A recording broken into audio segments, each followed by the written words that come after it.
Hello everyone, this is Ankit Verma and this lecture I will talk about Simon Commission, its causes and impacts. There's a lot to learn and a lot to know about it.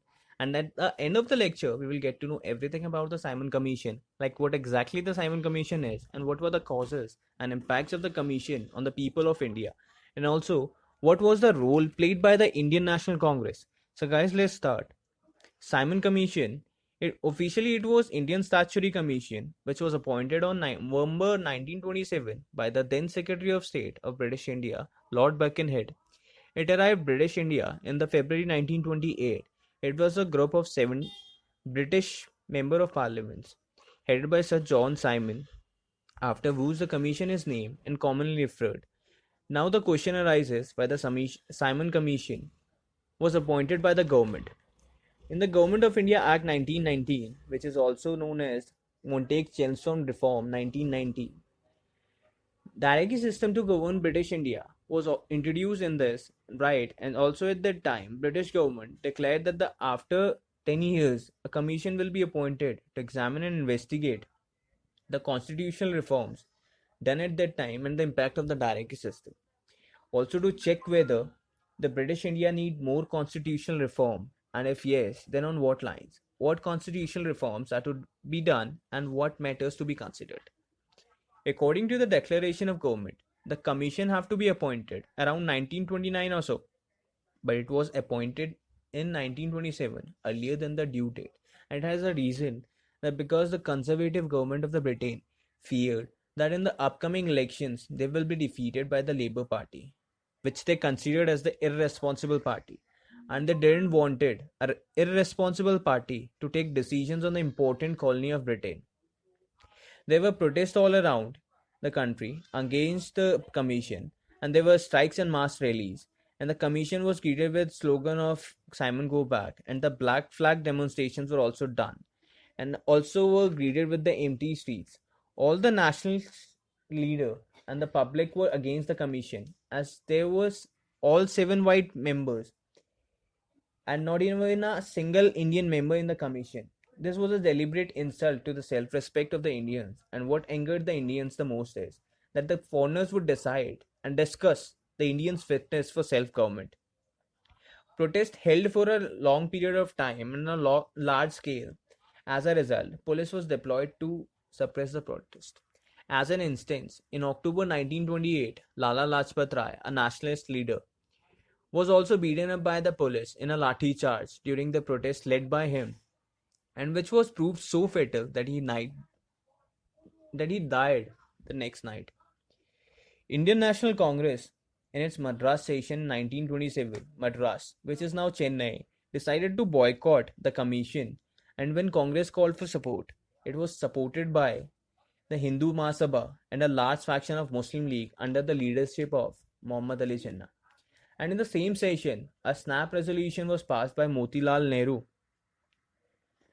for complete independence as the goal of Congress. Lord Birkenhead, the then Secretary of State, always had an opinion of inability of the Indians to formulate a concrete scheme of constitutional reforms for what the commission is being appointed. And as a challenge, all parties conference was held in the February 1928, and a committee was appointed under the chairmanship of Motilal Nehru to draft the constitution. Actually, it was the first attempt to draft the constitution by the Indians. As the committee was headed by Nehru, so it was also known as Nehru Report.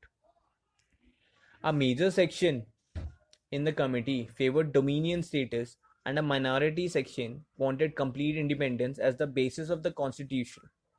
So the majority section, as usual, was given the preference, and for the dominion, it recommended first self-government as a form of government, that is, dominion status desired by the Indians. No separate electorate should be the basis of constitutional reform. In spite of that, joint electorate can be considered. Third, provinces should be organized on the basis of language, that is, on the linguistic basis. 19 fundamental rights were also demanded by the Indians, like equal rights and rights of women. There should be a government, both at the center and at the state, that would be responsible for their actions. Council should be headed by the governor and should have a term of 5 years. the interest of Muslims, whether it might be culture or the religious interest, that should be protected.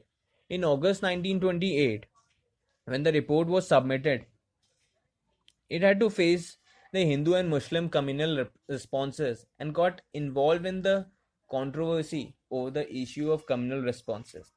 Earlier in 1927, Muslim leaders met at Delhi as they wanted four proposals as their demands to be incorporated in the draft constitutions. And these proposals were known as Delhi proposals. These were the joint electorates, one third representations of the Muslims, Muslim wasn't representation in Bengal and Punjab provinces according to the proportionate of their population, and to make Sindh, Baluchistan, Northwest Frontier Province as the new three provinces. Hindu Mahasabha opposed these proposals, and this attitude of Hindu Mahasabha complicated the matters. Again in 1928, all parties conference held at Calcutta, and it considered the NEHRU report, and Muhammad Ali Jinnah on the behalf of Muslim League proposed three amendments to the report. First, there should be one third representations of the Muslims. There should be reservation of Muslims in the Bengal and Punjab provinces. Provinces should vest residual powers with them. These proposals were not accommodated, and as a result, the Muhammad Ali Jinnah gave 14 points of demand in 1929, which were to become the basis of all future propaganda of the Muslim League. Right, first it was residuary powers should vest in the provinces, autonomy of provinces is necessary.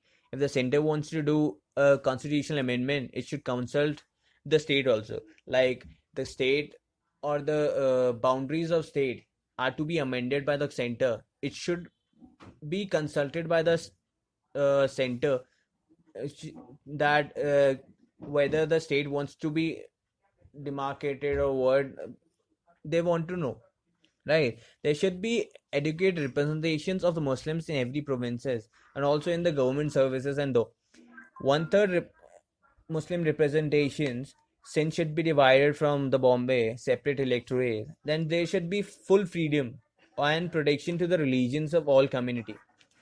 All educated Indians opposed the commission, and also communal tensions increased rather than it was expected to be decreased, but it net.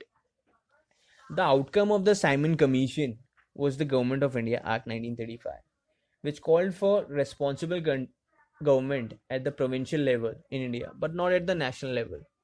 That is, a government responsible to the Indian community rather than London. It is the basis of many parts of the Indian constitution, and it also raised the communal tensions in different parts of the society, in different sections of the society, rather than it was expected, and why for the commission was appointed to decrease the communal tensions between the sections of the society. So guys, this is the lecture, this is the end of the lecture.